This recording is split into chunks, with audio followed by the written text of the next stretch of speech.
O Deus revelado por Cristo Jesus não é um ditador que priva os filhos da liberdade de escolha.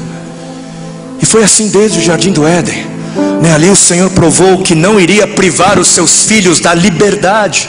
E por isso, por exemplo, Deus ali disse que era possível comer de tudo. Até o fruto proibido era possível, havia essa possibilidade, essa liberdade. O Senhor respeita tanto a nossa liberdade.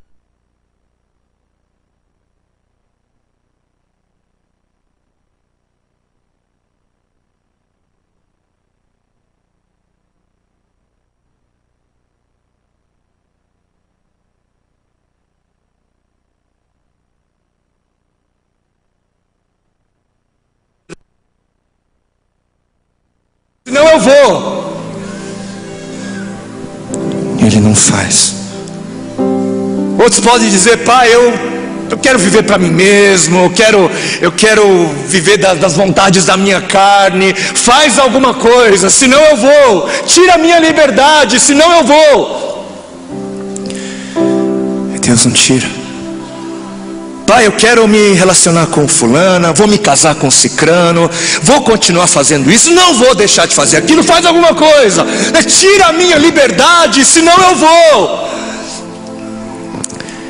E Deus não tira a nossa liberdade. Ele é um pai que zela por nossa liberdade. E em meio a essa liberdade nós aprendemos mais acerca dele e acerca de nós mesmos. E por isso a pergunta que eu tenho que fazer aqui nessa noite é: e você? O que é que você tem feito com a liberdade que Deus te deu?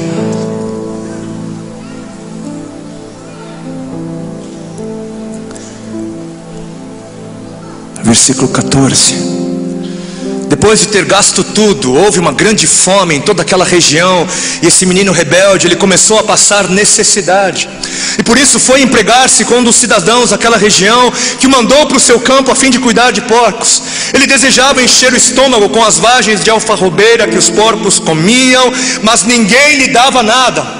E caindo em si, ele disse: quantos empregados de meu pai têm comida de sobra, eu aqui morrendo de fome? Eu me porei a caminho e voltarei para o meu pai e lhe direi: pai, pequei contra o céu e contra ti, não sou mais digno de ser chamado teu filho, trata-me como um dos teus empregados. Mas toda rebeldia tem um preço. Nós colhemos aquilo que em liberdade plantamos. E quais são os frutos que nós podemos colher de uma vida longe, distante de Deus?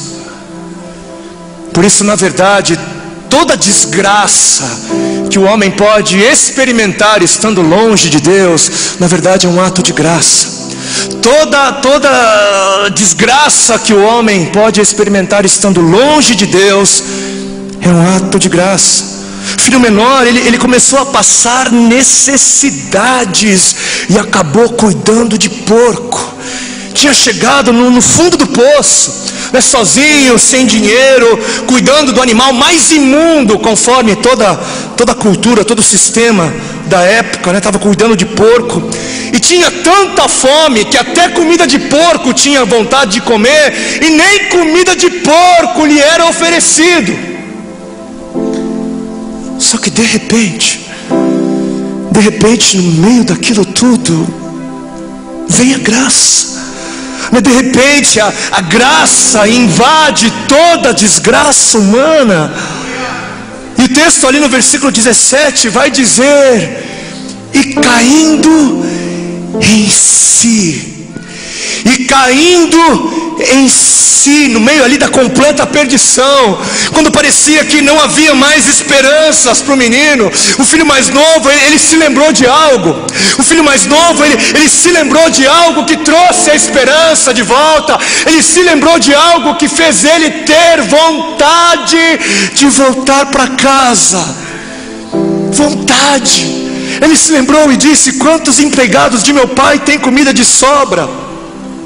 E a primeira impressão que dá é que o que fez o filho mais novo querer voltar para casa foi a sua miséria. Foi a sua necessidade, foi a sua fome.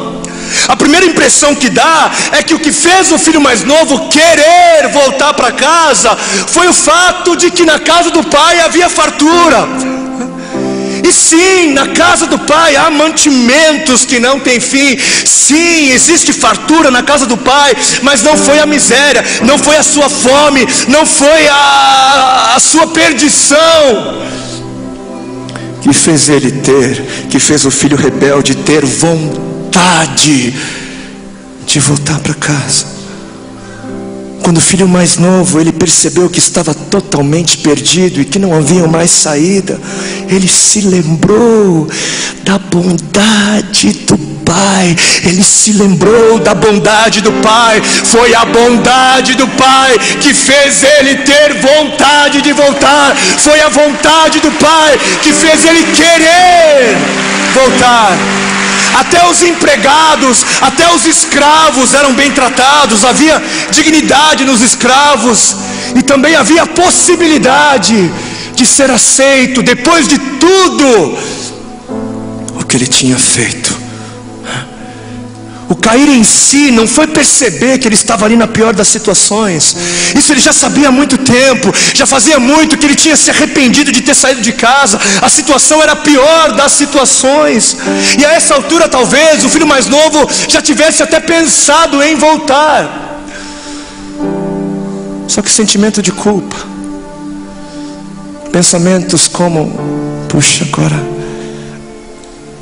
agora já não deve dar mais. Não, depois de tudo que eu fiz, ele nem deve mais me considerar seu filho.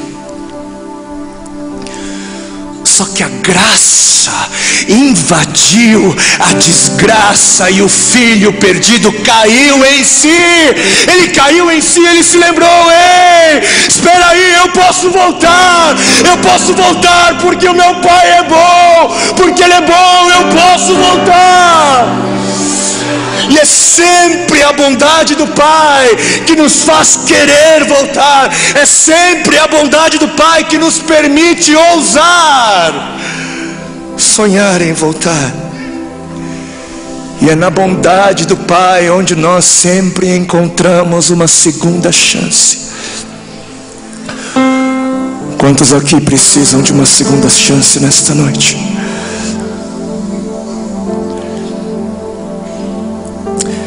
Então o filho mais novo, ele bolou um plano.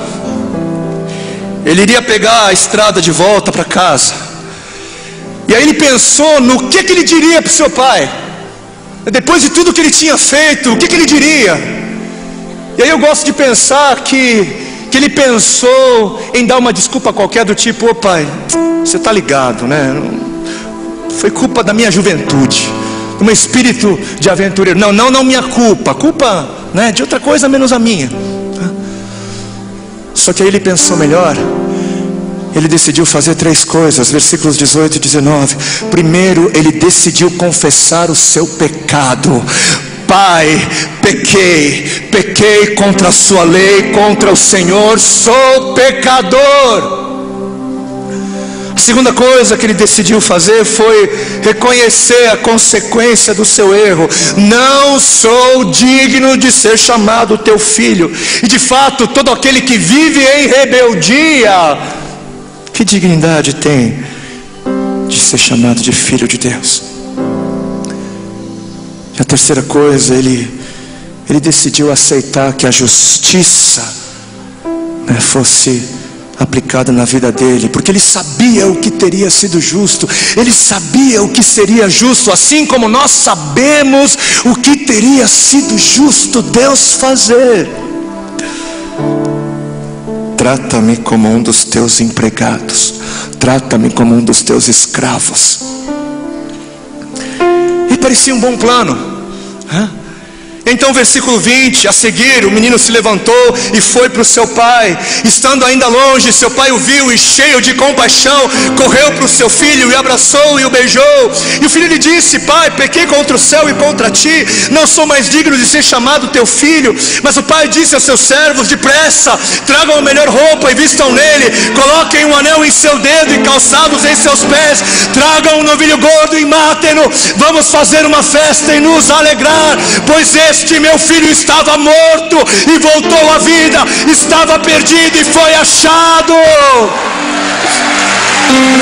E começaram a festejar o retorno, a volta desse menino.